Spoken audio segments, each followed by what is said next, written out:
जब से बॉलीवुड की एक प्रसिद्ध फिल्म छावा, जो कि विक्की कौशल की फिल्म है, रिलीज हुई है, तब से औरंगजेब की कब्र को लेकर बड़ा विवाद गहरा गया है। महाराष्ट्र की राजनीति में एक बड़ा मुद्दा बना हुआ है औरंगजेब की कब्र। कई लोग ये मांग कर रहे हैं, कई संगठन ये काम कर रहे हैं, मांग कर रहे हैं कि इस कब्र को ढा दिया जाए, गिरा दिया जाए। एएसआई के संरक्षित ये है अभी औरंगजेब की कब्र। और औरंगजेब की कब्र दरअसल खुलदाबाद में है, संभाजी नगर में, औरंगाबाद जिसे पहले कहते थे।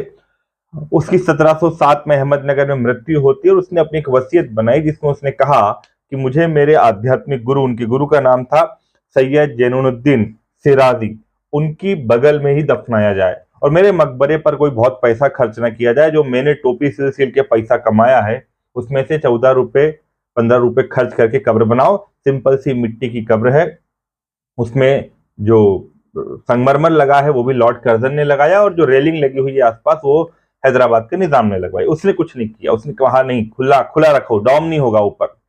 औरंगजेब की कब्र को हटाने को लेकर भारत में बड़े सारे आंदोलन हो रहे हैं, खासतौर पे महाराष्ट्र पे। एक इतिहास के स्टूडेंट होने के नाते मुझे लगता है कि गड़े मुर्दे उखाड़ने से भारत का भविष्य नहीं सुधरेगा और भारत के भूतकाल को हम सुधार नहीं सकते।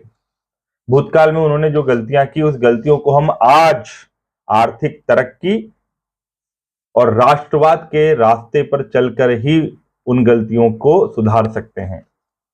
गड़े मुर्दे उखाड़ने से भारत विकसित भारत थोड़ी ना बन जाएगा। और आज तक कभी भारत के प्रधानमंत्री ने या भारत के शीर्ष नेतृत्व ने ऐसी ऐसी बातों में कभी कोई अपनी पहल नहीं की। ये महानता है भारत के लोकतंत्र की। तो हम क्यों ना हमारे प्रधानमंत्री के दिखाए हुए रास्ते पर चलें, हम विकसित भारत की बात करें।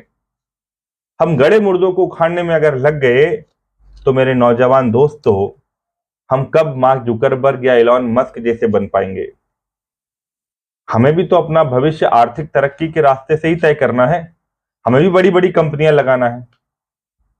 आज स्टारलिंक भारत में आ रही है, क्यों हम भारतीय लोग मिलकर के कोई स्टारलिंक जैसी कंपनी नहीं बना सकते? हम क्यों अमेरिका पर निर्भरता रखे हुए हैं संचार के माध्यम में?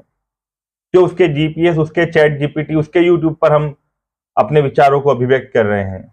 तो मुझे लगता है कि ऐसे पुराने घिसे पीटे, और उस व्यक्ति को तो उसकी कब्र बने रहने दो, क्योंकि शिवाजी का शौर्य और संभाजी का त्याग उनको दिखाने के लिए उसकी कब्र होना चाहिए। शिवाजी हमारा राष्ट्रीय हीरो है और वो एक नेगेटिव विलन है, तो विलन के बिना हीरो की महानता कैसे दिखाएंगे आप?